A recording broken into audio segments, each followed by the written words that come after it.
හරි. හරි අපි බලමු ගිණුම් කරන කියන්නේ මොකක්ද කියලා. ඉතින් උසස් පෙළට අදාළ කොටස තමයි අපි කතා කරන්නේ. හරි. මුලින්ම මම ඔයාගෙන් ප්‍රශ්නයක් අහුවොත්. ගිණුම් කරණය ආරම්භුනේ කොයි කාලෙද? ලොකු ප්‍රශ්නයක් නේද?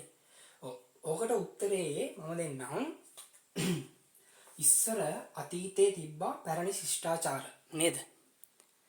ඔයාලා දන්නවා මොනවද? ග්‍රීක රෝම ශිෂ්ටාචාර වගේ නේ ශිෂ්ටාචාර තිබ්බ ඉස්සර අතීත ශ්‍රී ලංකාවේ මෙන්ම අතීත ලෝකේ.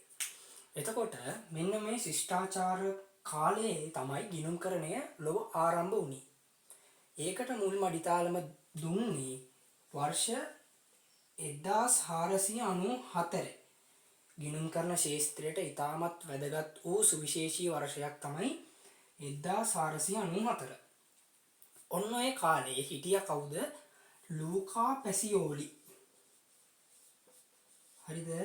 ලූකා පැසියෝලි කියලා ඉතාලි ජාතිකයෙක්. හරිද? අපි රෝමයටමයි ඉතාලිය කියලා කියන්නේ. හරිද?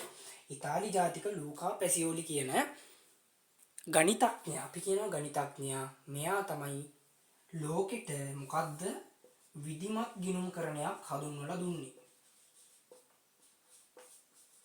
හරිද? විධිමත් ගිණුම් කරණයක් ලොව පුරා හඳුන්වලා දුන්නේ ලූකා පැසියෝලි.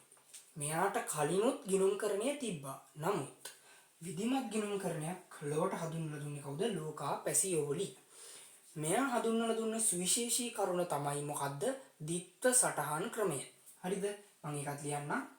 මෙයා ලෝකෙට හඳුන්වලා දුන්න ක්‍රමවේදය තමයි මොකද්ද? ද්විත්ව සටහන් ක්‍රමය.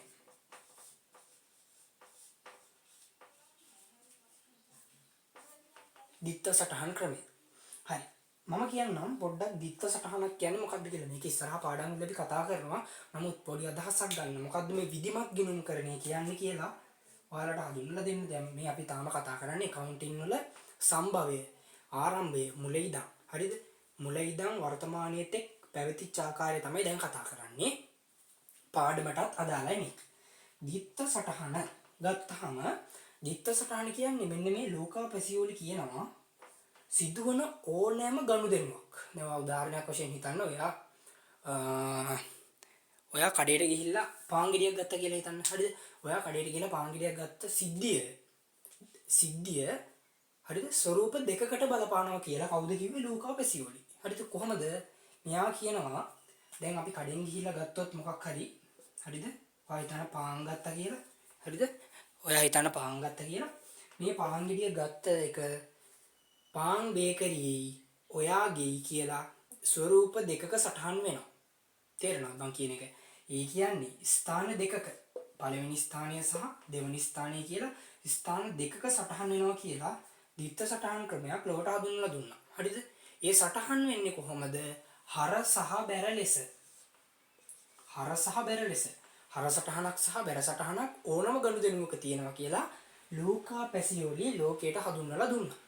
හරිද? ඒක තමයි විධිමත් ගිණුම් කරණය කියලා කියන්නේ සහ ද්විත්ව සටහන් ක්‍රමයෙන් හඳුන්වන්නේ ඒක. ඉතින් ඒක තමයි ගිණුම් කරන ශාස්ත්‍රයේ අපි කියන නව පෙරළියක් හඳුන්වලා දුන්න සහ නව පෙරළියකට පාත්‍ර වෙච්ච සිදුවීම තමයි ලූකා පැසියෝලි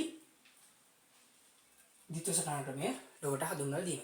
හරිද? ඉතින් ඕක තමයි ගිණුම් කරණයේ මුල ඉඳන් වර්තමානයේ තෙක්ම භාවිත වන ක්‍රමවේදය.